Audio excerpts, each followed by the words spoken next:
अस्सलामु अलैकुम वरहमतुल्लाहि वबरकातुहू। मेरा नाम मिसेस फ़ायज़ा नुमान है और मैं आपको बायोलॉजी की 9th क्लास की बायोलॉजी पढ़ाऊँगी। इसके टोटल ये सिंध टेक्स्ट बुक बोर्ड की बुक है और ये अभी नई आई है।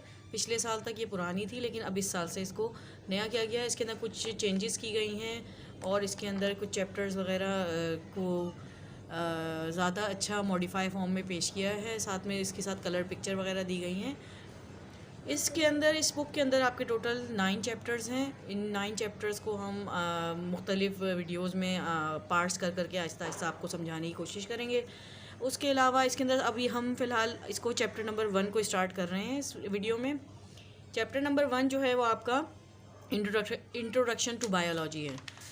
इंट्रोडक्शन टू बायोलॉजी चैप्टर 1 में आप जैसे कि नाम से ज़ाहिर हो रहा है कि इसमें सिर्फ इस वक्त हम बायो की इंट्रोडक्शन या बायो के मुताल्लिक़ ही समझेंगे। बायो असल में है क्या, उसकी डेफिनेशन कि बायो है क्या, और उसकी डिवीजंस उसको कितने हिस्सों में डिवाइड किया गया है, उसकी ब्रांचेस, उसकी शाखें कितनी हैं, उसकी और साइंसेस से, बायोलॉजी का और डिफरेंट साइंसेस से, यानी अगर फ़िज़िक्स, केमिस्ट्री और इकनॉमिक्स वगैरह देखा जाए तो इन साइंसेस के साथ बायो का क्या रिलेशनशिप बनता है।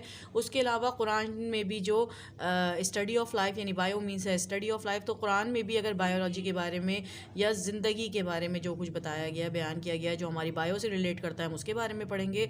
और उसके साथ साथ हम लेवल ऑफ ऑर्गेनाइजेशंस, यानी किसी भी चीज़ का बनना या किसी भी ऑर्गेनिज़म का बनना, वो इसके अंदर हम नोट करेंगे। तो आज हम स्टार्ट कर रहे हैं। तो जनाब, यहाँ पे हमने चैप्टर नंबर 1 के स्टार्ट करना था। चैप्टर नंबर 1 है इंट्रोडक्शन टू बायोलॉजी। तो सबसे पहले हम इसकी इंट्रोडक्शन देंगे आपको। बायोलॉजी है क्या? बायो का असल मतलब है, bio means life, bio means life and logos या लॉजी मीन्स स्टडी या उसके बारे में जानना। यहाँ आपको ये मिल जाएगा, BIOS means live and logos meaning thought और रीजनिंग। उसकी स्टडी, उसके बारे में सोचना, उसके बारे में समझना, उसको हमने कहा लॉगोस। जिस तरह आपने पहले भी पढ़ा होगा, ये बायोलॉजी जो आपने पहले भी ये छोटी क्लासों में पढ़ा होगा कि बायो का मीन्स क्या है, तो मीनिंग तो समझ में आ जाती है, लेकिन अब इसके बारे में पढ़ना, इसकी पूरी ब्रांच के बारे में, बायोलॉजी की ब्रांच, उसके बारे में पढ़ना क्या है ये। Biology is the branch of natural sciences. Natural sciences कुदरती साइंसेज है जिसमें डील करते हैं हम स्टडी ऑफ लिविंग बींग्स। अब बायो मीन्स लाइफ है, तो लाइफ किस किस पे बिलोंग करता है? लाइफ किधर किधर आता है? लाइफ आता है आपके जितने भी लिविंग ऑर्गेनिजम्स हैं उन सब में आता है। आपके प्लांट हों, एनिमल्स हों, माइक्रो ऑर्गेनिजम्स हों, या कोई भी बैक्टीरियाज हों, या जो भी माइक्रो ऑर्गेनिजम्स जो हम अपनी आँखों से नहीं देख सकते, हम उनके बारे में पढ़ेंगे। तो जो ऑर्गेनिज़म जिसमें लाइफ मौजूद है वो हमारे लिविंग ऑर्गेनिजम्स में आता है, उसके बारे में पढ़ना। वो ऐसी ब्रांच जिसमें कुदरती चीज़ों के और ऐसी चीज़ों के बारे में पढ़ना कि जो अपने अंदर लाइफ की प्रॉपर्टीज़ रखती हैं, उनको लिविंग बींग्स कहा गया है, उनके बारे में पढ़ना। इसकी नॉलेज में हमें पता चलता है कि वो लिविंग ऑर्गेनिजम्स जो डिफ़र करते हैं, लेकिन आपने देखा होगा अगर हम प्लांट को भी कह रहे हैं लिविंग ऑर्गेनिज़म और एक एनिमल को भी कह रहे हैं लिविंग ऑर्गेनिज़म, तो लिविंग ऑर्गेनिज़म सब आपस में एक दूसरे से कितने डिफरेंट है। जैसे कि अगर हम इंसान की बात करें तो इंसान और एक दरख्त, इन दो में कितना डिफरेंस है। इनकी शेप डिफरेंट है, इनके साइजेस डिफरेंट हैं, कंपोजिशन यानी किस तरह से वो बना हुआ है, किन चीज़ों से मिलके बना हुआ है, वो डिफरेंट है, एक्सेट्रा बहुत सारी और चीज़ें। The word biology comes from Greek language. ये एक ग्रीक लैंग्वेज का वर्ड है जिसके मीनिंग मैं आपको बता चुकी हूँ। BIOS means life and logos means study और रीजनिंग। दस biology means study of life. तो इसका मतलब ये हुआ कि बायो का मतलब हुआ क्योंकि लाइफ के जो भी डिपेंडेंट चीज़ें हैं, जो जिन चीज़ों के अंदर लाइफ मौजूद है, जितने भी सारे लिविंग ऑर्गेनिजम्स हैं, उनका पढ़ना, ये उनकी स्टडी करना। तो लाइफ क्या है? अब हम बहुत सी, ये बेसिक की बात है कि लाइफ क्या चीज़ है, किस चीज़ को हम कहेंगे लिविंग और किस चीज़ को कहेंगे हम नॉन लिविंग। नॉन लिविंग का तो समझ में आ ही जाएगा। वैसे तो जो आपके इन्वायरमेंट में भी आपको बहुत सारी चीज़ें नज़र आती हैं, आपके इर्द गिर्द आपकी फर्नीचर्स हैं, आपके कमरे में अगर आप बैठे हुए हैं तो वहाँ आपको दरवाजे, खिड़कियाँ, आपकी फ्लोर, आपकी जो भी रूफ टॉप, जो भी कुछ आपको मिले, सब नॉन लिविंग्स हैं। लेकिन एज़ कम्पेयर टू लिविंग उनकी कुछ ना कुछ आइडेंटिटीज़ हैं। कुछ ना कुछ उनके अंदर फंक्शंस हो रहे हैं। जो भी लिविंग होगा, अगर चाहे वो प्लांट हो, एनिमल हो, माइक्रो ऑर्गेनिजम्स हो, तो उनमें कुछ ना कुछ प्रॉपर्टीज़ ऐसी आएंगी जो आपको पता चलेगा कि ये बेसिस हैं। इन बेसिस पे हम उन्हें कहेंगे कि हाँ ये लिविंग है। अब वो कौन कौन सी बेसिस हैं जिनको हम आइडेंटिफाई कर सकेंगे, उनके अंदर डिफरेंट फंक्शंस हो रहे होंगे। मुख्तलिफ फंक्शंस का मतलब जैसे कि आपको नंबर 1 एग्जाम्पल दी हुई है digestion. Digestion is the process in which food is digested in the body. तो डाइजेशन क्या है? अगर आपने खाना खाया है तो वो खाना जिस्म में हज़म हो रहा है। इस बेस पे हम आप किसी भी ऑर्गेनिज्म को कह सकते हैं कि वो लिविंग ऑर्गेनिज्म है। एक तरीका है उसके पास डाइजेशन का प्रोसेस हो रहा हो। दूसरा है मूवमेंट। मूवमेंट कहते हैं हरकत करने को। तो किसी भी ऑर्गेनिज्म की मूवमेंट हो रही हो और वो एक जगह से दूसरी जगह ट्रैवल कर पा रहा हो, एक पॉइंट से दूसरी जगह पहुंच रहा हो, तो उसे हमने लिविंग कहा। उसके अलावा किसी के अंदर एक्सक्रीशन का प्रोसेस यानी वेस्ट मटेरियल जो पास आउट होते हैं जिस्म से, तो वो एक्सक्रीशन का प्रोसेस हो रहा हो। उसके अलावा रेस्पिरेशन यानी कि सांस लेने, ये जो आपका फूड का ब्रेक डाउन होता है सेल के अंदर, रेस्पिरेशन वो हो रहा हो। उसके अंदर ग्रोथ हो रही हो किसी भी चीज़ की, जैसे एक छोटे पौधे से बड़ा पौधा बन रहा हो, या एक छोटे बच्चे से एडल्ट फॉर्म में आ रहा हो, इंसान की फॉर्म में, या किसी भी एनिमल को इस तरह हम देखें तो वो। इसके अलावा इरिटेबिलिटी यानी उसके अंदर अंदर से कोई बेचैनी हो जिसके नतीजे में वो कोई ना कोई रेस्पॉन्स शो कर रहा होता है, तो उसको इरिटेबिलिटी कहते हैं। ये हम आगे पढ़ते जाएंगे तो समझ आता जाएगा इंशाल्लाह। और मेटाबॉलिज्म यानी आपके अंदर जो रिएक्शंस हो रहे होते हैं डिफरेंट कैटाबॉलिज्म और एनाबॉलिज्म्स के, ये सब जब स्टडी होगा तो वो पता चलेगा कि ये कुछ स्टेप्स हैं। मेटाबॉलिज्म है, डेवलपमेंट है यानी किसी का बढ़ना, परवान चढ़ना, ग्रोथ, डेवलपमेंट किसी चीज़ का बढ़ना और आगे बनना, नशोनुमा होना, तो वो सारा जिसके अंदर भी हमें शो हो रहा हो, यानी एक छोटे पौधे से बड़े पौधे में डेवलप होना, या एक छोटे बच्चे से किसी भी एनिमल या प्लांट की बात हो रही है इस वक्त फ़िलहाल, किसी भी छोटे स्टेज से लेके और उसका बड़े एडल्ट एज तक या फेज़ तक जाना, डेवलपमेंट। और उसके अलावा रिप्रोडक्शन यानी कोई भी अगर ऑर्गेनिज्म है तो वो अपने आप को रिप्रोड्यूस कर सके, अपना ही जैसा एक और बना सके, तो दैट इज़ कॉल्ड रिप्रोडक्शन। इनके बारे में, या अगर ये सारी चीज़ें, कुछ चीज़ें हमें नज़र आती हैं किसी चीज़ के, किसी भी ऑर्गेनिज्म के अंदर, तो हम उसे कहते हैं कि ये लिविंग ऑर्गेनिज्म है। तो उसी की बेस पे यानी उस लाइफ, अब वो भी लिविंग ऑर्गेनिज्म के बारे में स्टडी करना कहलाया बायो। अब बायोलॉजी की डिविजन्स और उसकी ब्रांचेस की हम बात करेंगे। तो बायोलॉजी को अगर हम देखा जाए तो 3 मेन ब्रांचेस में डिवाइड कर सकते हैं। 3 मेन ब्रांचेस में अगर उसकी डिवीज़न जो कहलाती हैं, तो 3 main major divisions of biology कौन कौन सी हैं? जूलॉजी, जू ड्राइव हुआ है, जू का मतलब है, जू भी एक ग्रीक लैंग्वेज है, ग्रीक लैंग्वेज का वर्ड है जिसका जून का मतलब है एनिमल्स, और लोगोस का मतलब वही जैसे हमने बायो में देखा था, तो बायो में लोगोस का मतलब था थॉट और रीजनिंग, सेम यही है, स्टडी या नॉलेज या थॉट या रीजनिंग कुछ भी कह सकते हैं हम इसको। तो जोलॉजी का मतलब होगा कि जो भी स्टडी हम किसके बारे में करें, एनिमल के बारे में, किसी भी एनिमल के बारे में हम जो करेंगे तो वो जोलॉजी कहलाएगा। It deals with the study of animals. इसी तरह बॉटनी की बात करें तो बोटैन का मतलब होता है, बोटैन भी एक ग्रीक लैंग्वेज है। The word botany is taken from Greek language. Botan means plants and logos means वही आ गया study और knowledge। तो botany का मतलब हुआ कि पौधों की स्टडी या उसके बारे में जानना। तो जनाब माइक्रोबायोलॉजी के बारे में हम पढ़ रहे थे। बायोलॉजी की वो डिवीज़न है जिसके अंदर हम माइक्रो ऑर्गेनिज़म, माइक्रो मीन्स का मतलब है कि माइक्रो ऑर्गेनिज़म्स के बारे में, ऐसी लाइफ की एक ऐसा पार्ट है कि जो माइक्रो ऑर्गेनिज़म्स है, वो ऑर्गेनिज़म जो हम अपनी खाली आँखों से या नेकेड आइज से नहीं देख सकते, वो चीज़ें जिसको हम देखने के लिए सिर्फ़ और सिर्फ माइक्रोस्कोप इस्तेमाल करते हैं, वो ऑर्गेनिज़म्स माइक्रो कहलाते हैं, माइक्रो ऑर्गेनिज़म्स। और उनकी स्टडी करना, उनके बारे में पढ़ना। It deals with the study of microscopic organisms such as bacteria या एक्सेट्रा, कुछ भी हो सकते हैं, बैक्टीरिया हैं, वायरसेस वगैरह हैं, which can only be seen with the help of, जिसको हम सिर्फ और सिर्फ माइक्रोस्कोप से देख सकें, और जिनके लिए हम नेकेड आई नहीं यूज़ कर सकते, वो हमें नेकेड आई से नज़र नहीं आती। नेक्स्ट हमारा टॉपिक है पेज नंबर 3 पे, ब्रांचेस ऑफ बायोलॉजी। पहले हमने पढ़ी थी डिविजन्स, वो 3 डिविजन्स थी। अब है ब्रांचेस। अब ब्रांचेस तो बहुत सारी हैं इसकी, ब्रांचेस हैं, ब्रांचेस का मीन्स है शाखें। ब्रांचेस का मतलब बायो की शाखें या बायो की डिफरेंट ब्रांचेस क्या हैं उनके बारे में पढ़ेंगे। Modern biology deals with the structure, function and many other description of living things. Advance research during the 20th century has led to the division of biology into specialised branches, some important branches are defined below. अब इन branches को biology को different branches में divide किया गया है। सबसे पहली ब्रांच अगर हम पढ़ें तो वो है मॉर्फोलॉजी। अगर जनरली हम कहें तो मॉर्फ का मतलब होता है फॉर्म, और लॉगोस वही आगे स्टडी, यहाँ डिस्कोर्स भी कह सकते हैं, थॉट भी कह सकते हैं, रीजनिंग भी कह सकते हैं, नॉलेज भी कह सकते हैं। तो मॉर्फोलॉजी का मतलब हुआ फॉर्म की स्टडी करना, the study of external form and structure of organism.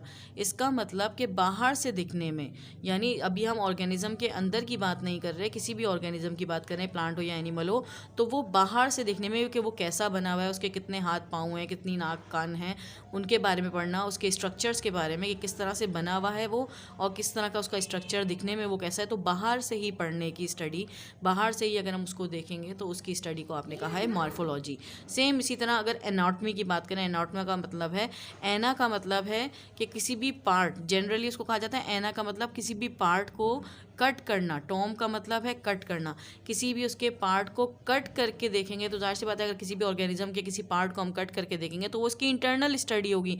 तो इसके इंटरनल जितने भी पार्ट्स होंगे उनकी स्टडी को पढ़ना, of the internal part of body of living organism by cutting them open, यानी उनको काट के और उनके अंदर से उसकी स्टडी करना, उसको हम कहेंगे एनाटॉमी। तो ये एक दूसरी ब्रांच थी। तीसरी ब्रांच है इसकी सेल बायोलॉजी। सेल बायोलॉजी का मतलब है सेल्स जो हैं, इसका मतलब होता है कंपार्टमेंट, क्योंकि सेल इस तरह बने होते हैं जैसे एक एक हिस्सा पूरा एक एक अलग अलग हुआ, तो सेल उनके बारे में पढ़ना। और बायो का मतलब तो आपको पता है लाइफ, बायोलॉजी का मतलब लाइफ की स्टडी। तो जो अगर कोई भी लाइफ है तो उसका सबसे बेसिक स्ट्रक्चरल यूनिट क्या है? Cell. Cell is the basic structural unit of any organism. तो उसके बारे में पढ़ना, the study of cell and its organelle. अब सेल के अंदर बहुत सारे स्ट्रक्चर्स मौजूद होते हैं जिनको ऑर्गेनल कहा जाता है, उन सब के बारे में पढ़ना। अब उनके बारे में पढ़ना क्यों ज़रूरी है? जब तक हम किसी सेल के बारे में अच्छी तरह से बेटा नहीं जानेंगे तो हम ये नहीं जान सकते कि वो किस तरह का है, उसका फंक्शन क्या है, और वो ज़िंदगी किस तरह गुजारता है, उसकी फंक्शनिंग क्या हो रही है, उसके जिस्म में मुख्तलिफ फॉर्म्स क्या चीज़ें। तो सेल बायोलॉजी कहला रहा है जो सेल और उसके स्ट्रक्चर्स के बारे में पढ़ना, उसके ऑर्गेनल के बारे में पढ़ना। इसी तरह है फोर्थ ब्रांच है आपकी हिस्टोलॉजी। हिस्टोस मीन्स है टिश्यू, और लॉगोस वही आ गया डिस्कोर्स, नॉलेज, स्टडी, जो भी कुछ आप कहें। तो हिस्टोलॉजी का मतलब होगा टिश्यूज़ की स्टडी करना, the study of structure of tissue of plant and animals. जब आपने सबसे पहले कोई किसी भी ऑर्गेनिज्म के बारे में पढ़ते हैं तो आपको पता चलता है कि सेल से बना हुआ है, उसका बेसिक स्ट्रक्चरल फंक्शन सेल है। लेकिन उन्हीं सेल को जब आपस में कंबाइन किया जाता है तो वो एक सेल से दूसरा सेल, एक दूसरे सेल से तीसरा सेल, इस तरह जॉइन हो के वो आपस में कोई ना कोई डिफरेंट, कोई स्पेसिफिक फंक्शन करता हुआ टिश्यू कहलाता है वो। किसी भी टिश्यू के बारे में, क्योंकि टिश्यूज़ की भी बहुत सारी टाइप्स हैं, उनकी स्टडी करना, चाहे वो प्लांट के हों चाहे वो एनिमल के हों, तो वो हिस्टोलॉजी कहलाएगा। पांचवी आपकी ब्रांच है फिजियोलॉजी। फिजिक्स का मतलब है नेचर, और लॉगोस डिस्कोर्स, स्टडी, नॉलेज, जो भी आप कुछ कहें।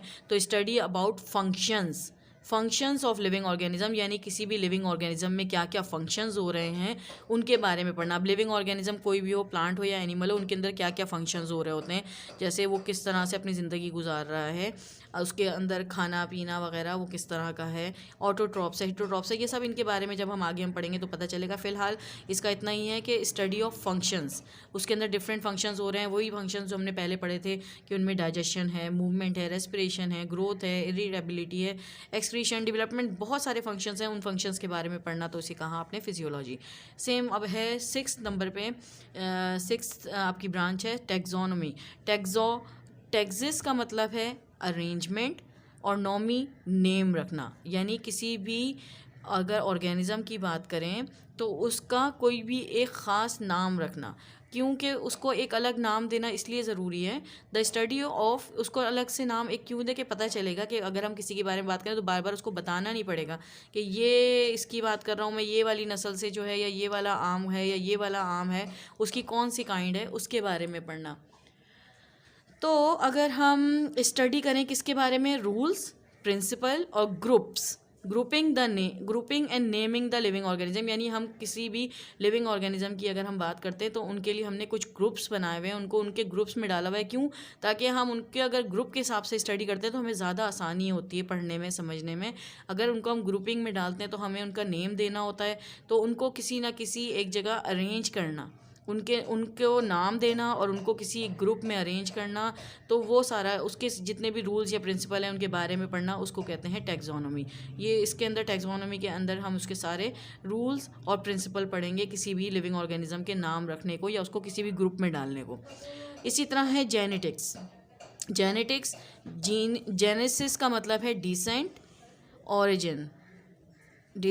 origins, the study of heredity, that is transferring of characters from parents to offspring। मतलब क्या है कि कोई से भी कैरेक्टर्स जो आपने देखे होंगे, अगर किसी भी हम ऑफस्प्रिंग का मतलब है जो आगे आने वाली औलाद होती है, और पेरेंट्स यानी वालिदैन, तो जो 2 पेरेंट्स हैं मेल एंड फीमेल पार्टनर, उनसे जो ऑफस्प्रिंग बनता है उसके अंदर जो भी कैरेक्टर्स शो होते हैं वो कैरेक्टर्स कहाँ से आते हैं? पेरेंट्स से। डेवलपमेंटल बायोलॉजी, ये इसकी 8 नंबर ब्रांच है, डेवलपमेंटल बायोलॉजी।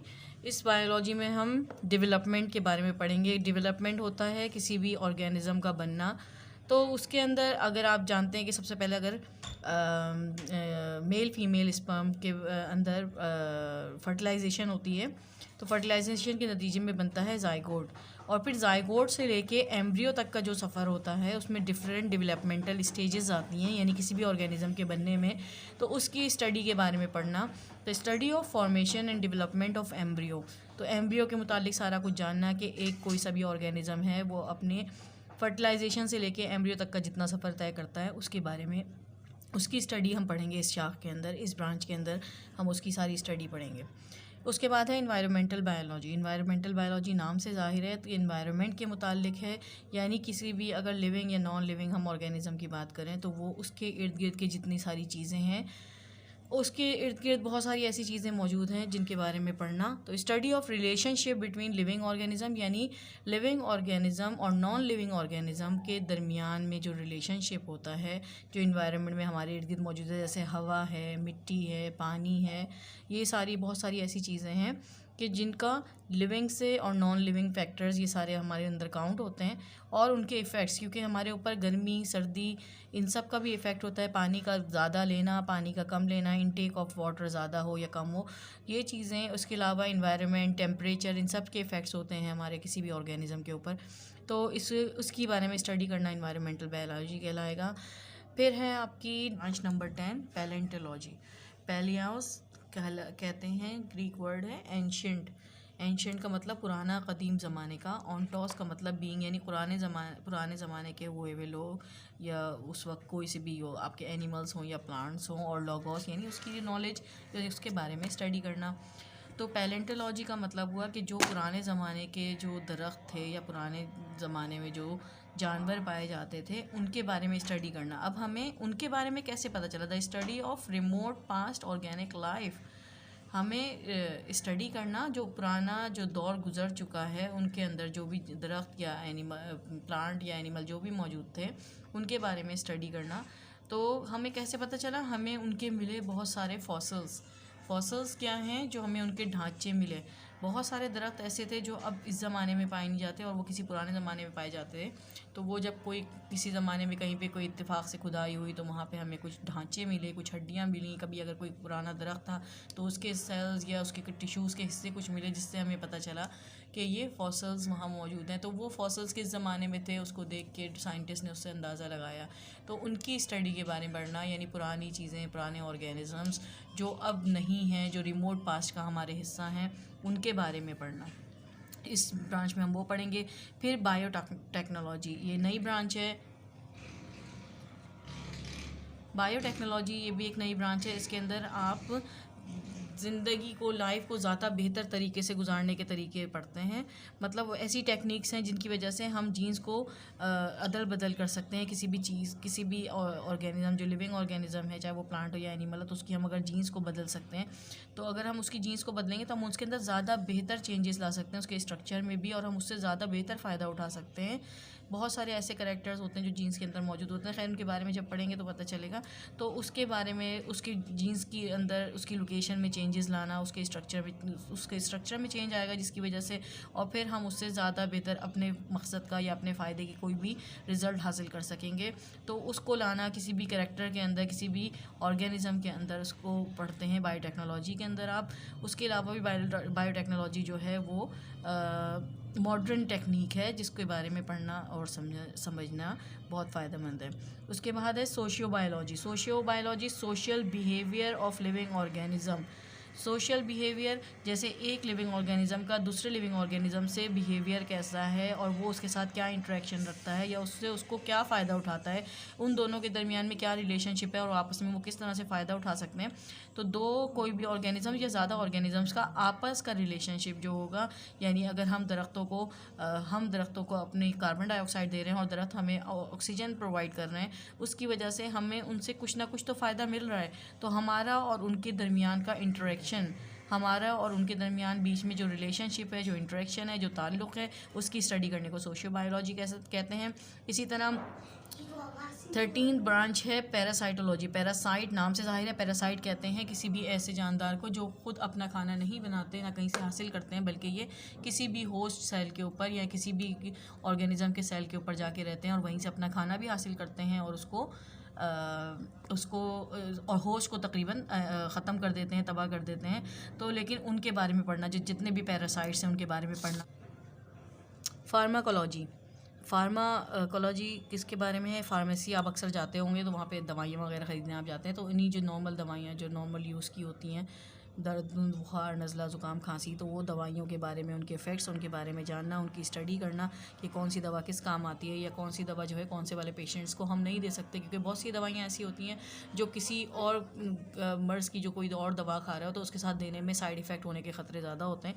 इसी वजह से हम उनकी दवाइयों की भी स्टडी करते हैं या उनको बनाने के तरीका, या कोई नए से नए वायरसेस आते रहते हैं जिसम में, आपके इन्वायरमेंट में, उनसे आप किस तरह बच सकेंगे, या कोई से भी ऐसे बैक्टीरियाज़ हैं तो आप उनसे किस तरह निपट सकेंगे। अगर नहीं हो पा रहा, वो आपकी एंटीबॉडीज़ नहीं वर्क कर पा रही, तो आपको कोई ना कोई उसके लिए दवा लेनी पड़ती है। तो उन दवा का असरात क्या होते हैं जिसम में आपके, और कितने अरसे में वो आपको सेहत मिलती है आपको, उनको कितने अरसे तक की लेना पड़ेगा, उसकी ड्यूरेशन क्या है, वो सब उसके बारे में पढ़ना, किसी भी ड्रग के बारे में उसकी स्टडी करना फार्माकोलॉजी कहलाता है। उसके बाद है मॉलिक्यूलर बायोलॉजी आपकी आखिरी ब्रांच है, 15वीं ब्रांच है, 15 नंबर की ब्रांच है। इसमें आप मॉलिक्यूल्स के बारे में पढ़ना है। अब आप कहेंगे कि मॉलिक्यूल्स के बारे में भाई हम क्यों पढ़ें? Organic molecule, the study of organic molecule which constitute cell and its organelle. क्योंकि आप जानते हैं कि आपके सेल के अंदर बहुत सारे ऐसे पार्ट हैं जिनको सेल और सेल के ऑर्गेनेल कहा जाता है सेल के अंदर। तो वो पार्ट किसी न किसी मॉलिक्यूल से, मुख्तलिफ मॉलिक्यूल से मिलके बने हुए, जिनमें मैक्रो और माइक्रो मॉलिक्यूल्स आते हैं। वो मॉलिक्यूल जैसे आपने नाम सुने होंगे, lipids, glucose, carbohydrate, protein, fats, oils, जो भी कुछ, तो वो सब मॉलिक्यूल्स कहलाते हैं। और मॉलिक्यूल के बारे में हम पढ़ेंगे तभी तो हमें समझ में आएगा कि ये कौन सा मॉलिक्यूल है और इससे हमारी कौन सा पार्ट बना हुआ है। तो उससे हम उसके अंदर अगर कोई गड़बड़ आती है, उसके अंदर उसके कोई फंक्शन में गड़बड़ आती है, तो हमें पता चल सकेगा कि हमारे कौन से पार्ट में, कौन से सेल के कौन से स्ट्रक्चर है या कौन सा ऑर्गेनल है जिसके अंदर ये इस तरह की आपको डिसेबिलिटी नज़र आ रही है। तो हम अगर उसके बारे में नहीं पढ़ेंगे, मॉलिक्यूल्स के बारे में कि वो किस तरह से मिले हुए होते हैं, उनका स्ट्रक्चर किस तरह से बना हुआ होता है सेल के अंदर, तो हम नहीं जान सकेंगे। इसलिए हमें उसकी स्टडी करना ज़रूरी होता है, और इसकी स्टडी जिस ब्रांच में की जाती है उसे मॉलिक्यूलर बायोलॉजी कहा जाता है। ये आज आपका टॉपिक ब्रांचेस कंप्लीट हुआ है। पहला टॉपिक था, ये आपका कंप्लीट हुआ है। नेक्स्ट टॉपिक हम आपका करेंगे relationship of biology with other sciences, और उसके अलावा करियर्स इन बायोलॉजी। तो बायोलॉजी के अंदर आप कौन कौन सी फील्ड ज्वाइन कर सकते हैं वो हैं, और दूसरा पहला तो ये था कि बायो के साथ दूसरे साइंसेस के साथ क्या रिलेशनशिप है, एक ये, और एक ये carriers in biology. Next video में हम इंशाल्लाह कवर करेंगे। उम्मीद है ये वाला लेक्चर आपको समझ में आया होगा। मेरी वीडियो को अगर आपको समझ में आया तो प्लीज़ लाइक, शेयर और सब्सक्राइब कर दीजिएगा।